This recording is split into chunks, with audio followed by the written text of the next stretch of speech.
Welcome to Global Trends. Please subscribe and hit the bell icon for more breaking updates.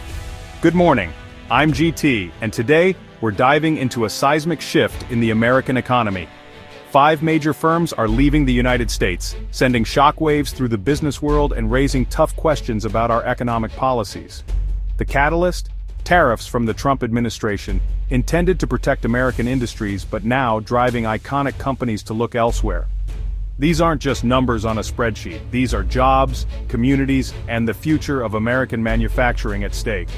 Today, we'll break down which companies are leaving, why, and what it means for all of us. Let's cut through the noise and get straight to the facts. Here's who's leaving and why it matters. First up, Ford Motor Company, a symbol of American industry for over a century. From the iconic Model T to the latest electric vehicles, Ford has been at the forefront of automotive innovation. Ford's move to shift some operations overseas wasn't political, it was a response to skyrocketing costs from tariffs on steel and aluminum. These tariffs, intended to protect American industries, had unintended consequences.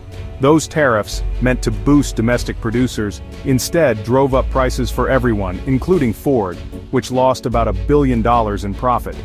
The increased costs made it difficult for Ford to maintain its competitive edge. Suddenly, building cars in the US became much more expensive. The cost of raw materials surged, and Ford had to find ways to cut expenses without compromising quality. To stay competitive, Ford had to consider moving production where costs were lower. This meant looking at international locations where labor and material costs were more manageable. The paradox? Policies meant to protect American jobs ended up incentivizing companies to look abroad. Ford wasn't alone in this. Many companies faced similar dilemmas. Ford's decision wasn't a full exit, but a strategic realignment, moving certain models overseas to offset the financial hit. This allowed them to continue operations in the US while managing costs. It's a classic case of unintended consequences, trying to help one industry, but hurting another. The ripple effects of economic policies can be far-reaching and complex. The global supply chain is delicate. A single disruption can force even the most American of companies to reconsider their home base. Ford had to adapt to survive in a changing economic landscape. Ford's story is a warning. Economic policies can have ripple effects far beyond their intended targets. Companies must navigate these challenges carefully to remain viable. How do you protect one industry without harming another? It's a delicate balance that requires thoughtful consideration and strategic planning. For Ford, the answer meant tough choices and a new path forward. They had to innovate and adapt to ensure their legacy continued into the future. Next, Harley-Davidson, an American icon synonymous with freedom, rebellion, and the open road, faces a new kind of challenge, one that doesn't come from the competition, but from global politics. The company is now shifting some of its production overseas, a move that surprised many loyal fans and industry watchers alike. The reason? Retaliatory tariffs from the European Union, imposed as a direct response to US tariffs on steel and aluminum.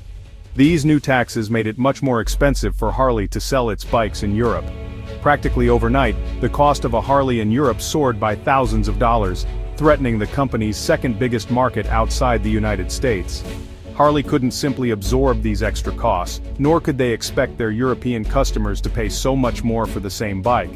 Their solution was to build motorcycles for the European market outside the US, allowing them to bypass the tariffs and keep their bikes affordable for international riders. This decision drew sharp criticism at home, with some accusing Harley of turning its back on American workers. But for the company, it was a matter of survival, not abandoning their roots or values. Ironically, a policy designed to protect American manufacturing ended up forcing one of its most iconic brands to move some jobs and production abroad. Harley's global supply chain made them especially vulnerable to trade wars. One country's tariff led to another's retaliation, and companies like Harley found themselves caught in the crossfire, with little control over the outcome. Their decision wasn't a betrayal of their heritage, but a pragmatic response to a trade barrier that threatened the very future of their business and the livelihoods of their employees.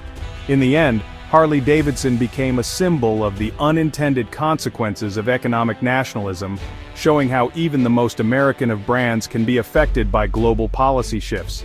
In a global economy, building walls can sometimes trap your own players on the wrong side, leaving companies to navigate a world where borders are both barriers and bridges. Now General Motors, another giant feeling the squeeze from tariffs. GM's challenge wasn't just raw materials, but the cost of imported parts, especially from China. Tariffs on these parts drove up costs across millions of vehicles, creating a billion-dollar problem. GM faced a tough choice: absorb the costs, raise prices, or move production where parts were cheaper. For some models, moving assembly abroad became the only way to stay profitable.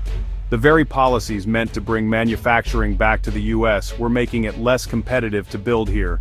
GM's story reveals the complexity of modern manufacturing. Cars may be assembled in America, but their parts come from all over the world. Tariffs disrupted this web, forcing GM to rethink its entire operation. The lesson? You can't just tax imports and expect production to magically return home. For GM, tariffs didn't just raise costs, they changed the entire equation of where it makes sense to build a car. Let's move to Caterpillar, the world's top maker of construction and mining equipment. Caterpillar's business runs on steel, so the 25% tariff hit them hard. Costs soared by up to $200 million in a single year. To cope, Caterpillar raised prices, risking market share, and began shifting more production overseas to avoid the tariffs. The irony? Tariffs meant to help U.S. steel ended up penalizing U.S.-based manufacturing for companies like Caterpillar. Their global footprint made it easier to move production where steel was cheaper. This wasn't about abandoning American workers, it was about survival in a new economic reality. The U.S. had become a high-cost location for steel-heavy manufacturing, pushing Caterpillar to look abroad. Caterpillar's story shows how protectionist policies can backfire, forcing even industrial champions to seek cost savings overseas. When you raise the price of a basic building block like steel, you change the game for every company that uses it. For Caterpillar, tariffs turned their most important raw material into a liability at home. Finally, Whirlpool, a company that once championed tariffs, only to be caught in their crossfire. Once a symbol of American manufacturing strength, Whirlpool believed it could shape policy to its advantage. Whirlpool pushed for tariffs on imported washing machines, hoping to protect U.S. jobs and reclaim market share from foreign competitors. The company lobbied hard, arguing that unfair trade practices were hurting American workers. At first it worked, jobs were added, and the company celebrated. Factories buzzed with new activity, and there was a sense of optimism among employees and local communities. But then came broader tariffs on steel and aluminum, the very materials Whirlpool needs to build its appliances. Suddenly the cost of doing business in America began to rise sharply. Steel prices climbed, wiping out the gains from washing machine tariffs. The company's carefully planned advantage evaporated almost overnight, replaced by new financial pressures. Whirlpool's CEO admitted the new costs erased any benefit, squeezing profits and complicating their strategy. The company was forced to rethink its entire approach to manufacturing and pricing.